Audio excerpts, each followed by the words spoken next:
Hey, what's up guys, how you all doing? I'm Paul the Tech Giant and welcome back to the channel, where today I'm going to be unboxing and testing out this 65-inch Samsung S90F OLED. Now I've already done a full unboxing video of the Samsung S95F OLED and that was one of the best TVs that I've tested in 2025. So it's going to be interesting to see how this cheaper S90F compares. Now if you do like what you see in this video and you want to pick up one for yourselves, then I'll be putting a link in the description to the UK electrical retailer Peter Tyson, who were kind enough to send over this TV for testing. Now if you were to purchase this from Peter Tyson, you're going to be pleased to hear that you're going to get yourself a free 5-year warranty included. They give you free delivery, they have finance options available, you can book in for an in-store demo, and they're aimed to price match all the major competitors. But to be fair, their prices are normally the cheapest around, and currently they have some really good offers on with this TV. And for the extra peace of mind, they have got great customer service. But don't take my word for it, check out their score on Trustpilot and all the amazing reviews left by satisfied customers. So many great reasons to make your next TV purchase from Peter Tyson. And I'll put a link to Peter Tyson and the S90F in the description.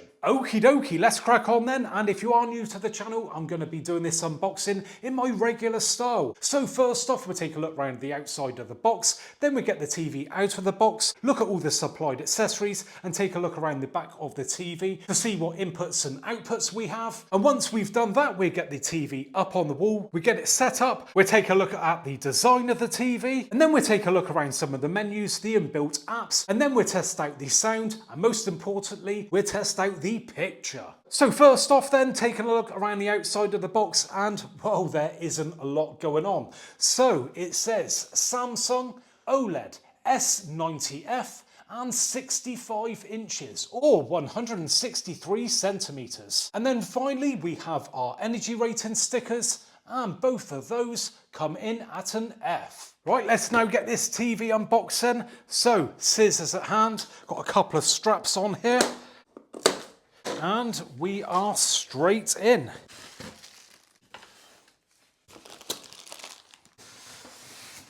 And there we go, we get the first look at the TV itself. Just check out how thin that is.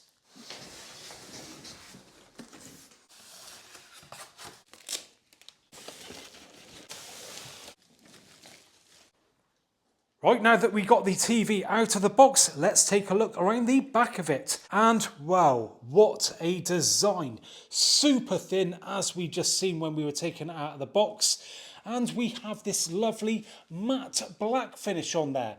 Previous years I've seen TVs like this, they've gone for sort of funky designs and finishes on the back, but this, it's plain, it's simple, it's not offensive. I really like it. Now moving down, you'll notice that the TV does get somewhat thicker, because obviously we've got to house all the inputs and outputs, speakers, so on and so forth, and this section is in a brushed matte finish. Now if you do want to wall mount this TV, we do have holes just here where you can put your brackets to, and I've measured those, and from top to bottom the distance is 20 centimeters, and from left to right is 30 centimeters. Now if you don't want to wall mount it, then don't worry, it does come with supplied feet, and those just simply slot in there and one on the other side. They are quite close together, but I have measured the distance between the 2 feet, and that comes in at approximately 30 centimeters. Now moving over to the right hand side, or the left hand side if you're looking at the TV straight on, and we have the connection there for our power cable, and if we move over to the other side we come to all our inputs and outputs. So first off, starting at the top, and we have a USB,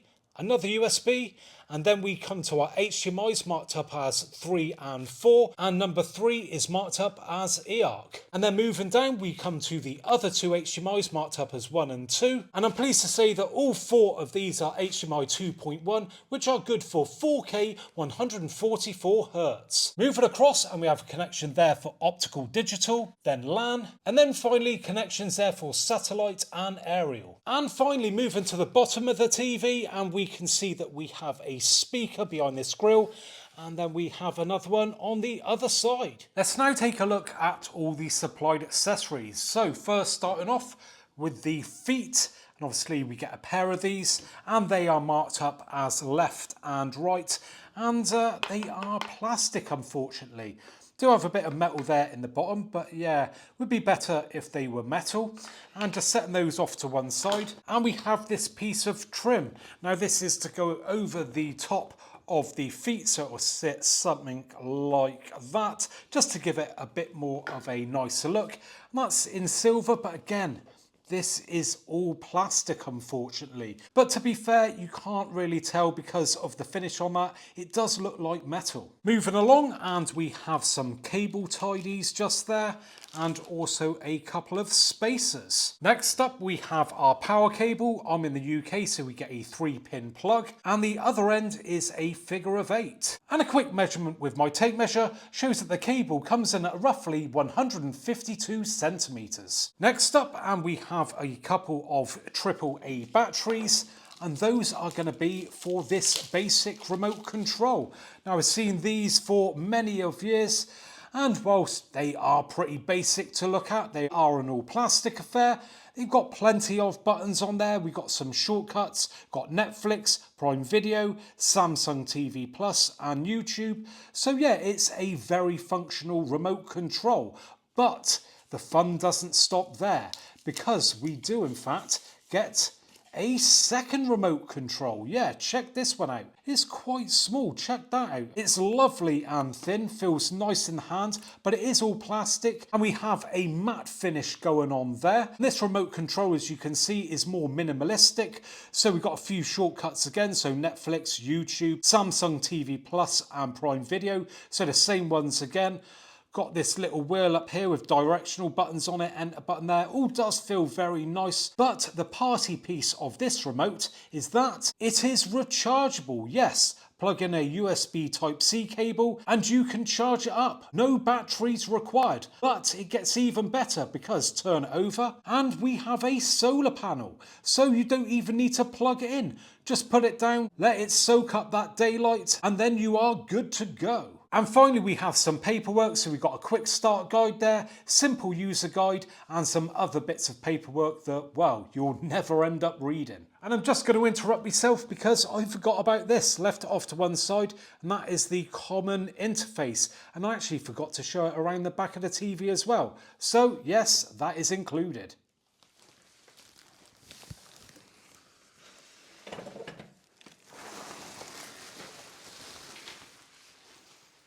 Right, now that we've got the TV up on the wall, we've come to one of the best parts of any TV unboxing, and that is the screen protector peel. So we've got a little tab just up here, and let's get peeling. Oh, look at that nice deep black on there. It's all misty on this side where the screen protector is, but now we reveal that inky black screen. Might look a bit raised on camera. But in person, oh, that looks lush. Oh, the smell of it. Ooh. It's like a marker pen.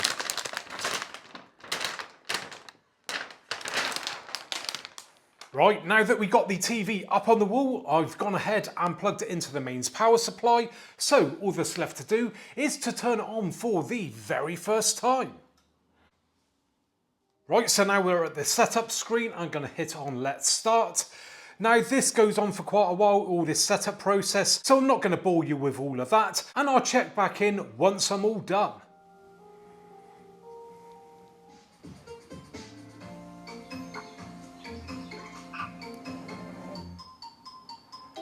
Right, that's the setup all complete now then, and that was pretty straightforward. Just had to connect it to the Wi-Fi, agree to some terms and conditions, and I also signed it into my Samsung account. But now that we've got that out of the way, I want to take a quick look around the design of this TV. So let's move around to the side, and we can really see now how thin this TV really is. It is like a razor blade. Probably cut your finger on that if you ain't careful. And if we go down, we can see it is thin all the way down like that, but we do have that bulge sticking out where all the inputs and outputs are, but it is set so far back that you don't see that at all when you move around like so. Moving round to the front and just check out how thin those bezels are. Again, very, very thin indeed. But as we move down to the bottom, they do get somewhat thicker. Now moving to the middle, and something that I forgot to show you guys earlier is that we do in fact have a button just under here. So if you ever lose a remote control, you can press that and that will get up all your basic functions of the TV, which you can then just scroll through when you press the button and select whichever one that you require. Moving along a bit and we come to this Samsung logo. I'll just pull off that protective film on that. And whilst it is very small, I don't like the fact that it's set off to one side. I prefer to see that in the middle of the TV. So overall, I think it is a very nice design. I love how thin this TV is. Previous years, they have been a bit fragile and they've been known to bend, but they have strengthened up these type of TVs. And I've not been seeing any reports of them bending, which is always good to hear. Right, let's now take a look around some of the menus, and this is running the Tizen operating system, which, to be honest, I'm not the biggest fan of, but hey, each to their own and all that. So starting off at the top, we have For You, Live and Apps, and if we scroll down from that, we've got Now Playing, Popular Searches, and then we come to our apps. Now I'm in the UK, so the apps may differ depending on where you are in the world. So we have SmartThings, Samsung TV Plus, Netflix, Prime Video, BBC iPlayer, ITVX, Disney Plus, Apple TV, Now, 5, Raccoon TV, Stream Free, YouTube, 4, Bixby, Internet. And I've got to say, I don't like the order that those are in there because all the UK catch-up services, which are all present and correct, aren't in the right order. So they're all spread out here, but no, we can sort that out. So if I hold down on the enter button for a long press, I can shuffle that along, put that next to ITVX. We'll grab channel 5 there, put it over by channel 4, and there we go. I'm now a happy man. Moving on down from the apps, and we have suggestions for new and trending, top searches, top movies, sports, Samsung TV Plus, so on and so forth, and it goes on and on and on. And that's one of the reasons why I'm not a massive fan of Tizen. It just seems to be like full of bloat. Now if we move over to the left hand side and we have our Samsung account at the top, then we have search, we have ambient. So what is ambient mode? As it says at the top, elevate your living space and experience beautiful designs, useful information and much more. So we've got different pieces of artwork there to choose from, which it will display. Coming out of ambient, and then we have daily plus, then we have game. So let's go into game. So loads of stuff here for the gamer. It says play your favorite games, no console required. So this allows you to use your controller, say for your Xbox or PlayStation, Nintendo Switch, so on and so forth, and play a whole variety of games. So backing out of this Samsung Gaming Hub, and then we have home, connected devices, settings and privacy choices. So let's quickly go into the settings, and first off we have these quick settings. So we can jump into things quickly like the sound mode. We've then got sound output, brightness, pitch mode, AI mode, and then if we scroll across, we've got some more options there to choose from. But if we go back to the start, let's go into the all settings. So these are our main settings. So if we go down into picture, we've got our different picture modes there. So we've got dynamic, standard, eco, movie, filmmaker mode. Backing out of that, and then we've got our eye comfort mode settings, smart calibration, and then panel care.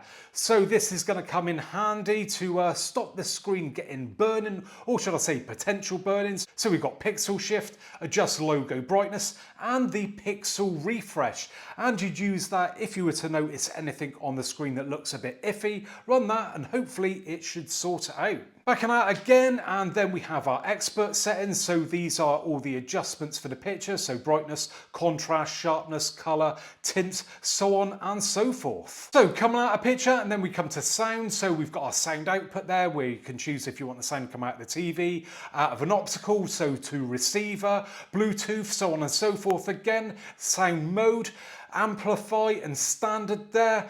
And then we've got Q Symphony setup and expert settings. Coming out of that again, then we've got our connections, advanced features. So in here we've got live translate settings, AI mode settings, voice, game mode settings, and lots more to choose from in there. Then we've got our general and privacy, so accessibility. So again, a lot of accessibility settings. So quickly just flick through those. Yeah, plenty of those in there. Backing out again, and then we've got power and energy saving. Of course, I'll adjust all these in a minute because some of them out of the box aren't great. And then we've got our panel settings, external device manager, again, lots more in there. And then backing out of that, and finally we come to support, and in here you will find where the software updates are to. I've just done the software update on this, so it is all up to date, and I'd also recommend always turning off auto update just in case Samsung decide to do something a little bit naughty like decrease the brightness, which has happened in the past. So yeah, top tip, turn that off. Now, as you would have seen, up to this point I've been controlling the TV using one of the supplied remote controls. But what many people don't realise is that you can actually control it using your mobile phone. So all you need to do is download the Samsung SmartThings app, connect your TV to the app, then yes, you can control all the functions of the TV. So we've got this little pad there, so I can scroll through all the stuff on the screen. I can do the volume up and down like so, change the channels, and then we have apps there at the top as well. But if we swipe on this bar, we get up more apps there. So yeah, it is very good indeed that you can do that. So if again you lose your remote control, then well, just fire up your phone and you are good to go. Okie dokie, let's now test out the picture. And my first impressions, well, I am very impressed indeed. Just check out how clear that looks. Honestly, that is a very nice image indeed. But of course, we are talking OLED technology, so I wouldn't expect anything less. Now, I am going to test out various different pieces of footage, some bright, some colourful, some darks, so you get a good idea of what to expect. Now, at the moment, we are in just the standard pitch mode. If I get up the settings, I'll show you. So there we go, yes, standard. And if I go down to expert settings, you will see that I've got the brightness only set at 28. And in person, honest to God, it is super bright. Now that brightness is going to come in really handy because we do have a glossy screen, so we are going to get some reflections with this. And as you can see, I've got some big windows there, a lot of daylight coming through, and we can see reflections on the screen just there. But as I say, I've not got the brightness turned up all the way just yet. We'll do that in just a bit. But if we go round and see what the viewing angles are like, and they are looking amazing, and that's what you get with OLED TVs. Other TVs, they're starting to wash out, lose their brightness when you come round, and the image is just looking really naff normally, but not with an OLED. No, you can go really far round and you still get a great image. Changing up the image now to something with a bit more colour in it, and the colours do look very nice. Honestly, check that out. How good does that look? Again, we're just still in the standard pitch mode, not turn the brightness up, and that is very impressive. So what I want to do again is we're going to change up this pitch mode. I know that a lot of people like for me to change it around, so we're going to put it into dynamic, and oh my God, that has now gone proper bright. The brightness will have gone up to 50, I believe. Yeah, so 50. And that is blowing out on camera. And yes, everything is popping as you would expect in such a mode. Not a lot of people like these sort of modes. To be honest, I don't mind them. I think they are quite good, you know, if you really want to sort of show off what the display can do. But I can understand for the purists out there, it's not the mode for them. But yeah, just checking out the colours on there. On camera, I don't think they're coming across as well as they are in person, but trust me, the yellows on those flowers there look really nice indeed. So again, let's change up the pitch mode again. So we're now going to try it in Eco. Who's going to want to use Eco? I don't think many people will. Then we've got Movie. So that's warmed it up a bit there. That does look quite nice, but it's a little bit soft looking. And then we've got Filmmaker mode. Now this is a controversial mode. Again, the purists will like this. Me personally, I don't like it. I think the image looks far too warm. more stuttery, too soft. Yeah, I can understand what it's all about, but I don't personally like that. But you know, it's each to their own at the end of the day, and it's good that we got that mode on there. Now, just popping it back into its standard mode, so we've dropped the brightness back down again there. And I just want to take a look at what it's like with the sharpness. And yes, it is very sharp indeed. Now, for some, it may be a little bit too sharp, but for me, I do like a sharp image. And if you do, then you will not be disappointed. Everything just looks super, super crisp. Check it out, even if I go in close like that. Look how clear that is looking. That is really impressive. Moving on to some darker footage now then, and this is where an OLED comes into its own. We get those perfect blacks, and just check those out. That is as dark as you can get. Proper inky black. And that is the thing with OLED, you can get those perfect blacks and then bright areas right by the side of it. You don't get any blooming or anything like that. It is just absolutely perfect. Honestly, just check that out. Now what I want to do is move around to the side because we've got those black areas now. We want to see what those reflections are like. So windows there. Yeah, and we can see those reflections coming through. Now, that's always going to show up, obviously, on those dark areas, so that is to be expected. But if you feel that those reflections could be an issue in your viewing environment, then maybe consider checking out the Samsung S90F OLED, because that comes with a matte display. But getting back to the display in hand, and let's turn up the brightness again on this. We just change up the pitch mode and put it into dynamic. And whoa, yeah, wow, that is mega. Again, that isn't really going to come across on camera. It's just blowing out a bit there. But oh, the brightness is immense. I didn't actually think it would be this bright. It is really, really impressive indeed. So if you are after a bright OLED, then you will not be disappointed with this. I currently own an LG G5 OLED, which is one of the brightest, if not the brightest OLED on the market. And even after viewing that, I'm not disappointed with the brightness on this. Honestly, it has really shocked me how bright this thing can go. Again, look at that, it's blowing out on camera because it is actually that bright.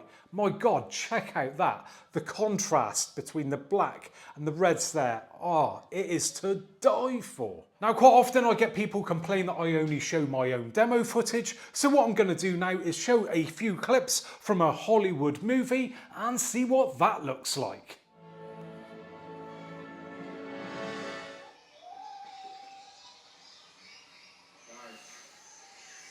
Guys, who are you? Who are you? Oh my voice. Where am I?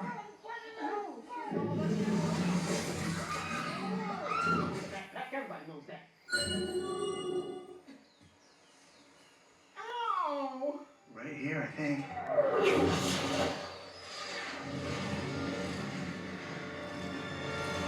Run!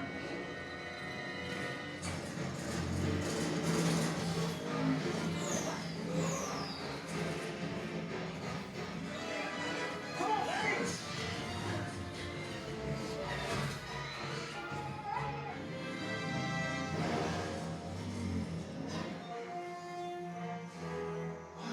Well, that looked very impressive to me indeed, and I just want to point out that if you did notice that the image looked a bit pinkish or the colours were a bit off, that was just due to my camera and not the actual image that I was seeing. Right, now that we've tested out the picture, it is time to test out the sound. And for this, I'm going to be putting it into its amplified mode, and I'll turn up the volume as we go through the music. So, let's crack on.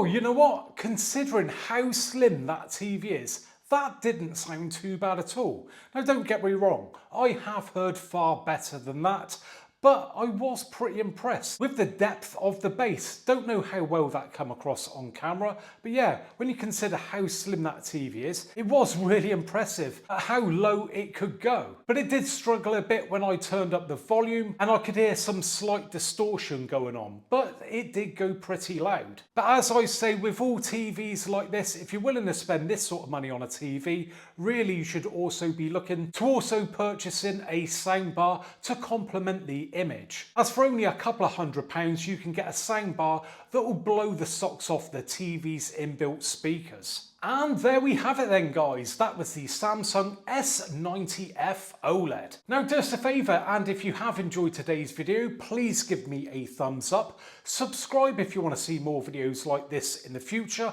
and hopefully I'll be catching you guys on the next one. Bye for now.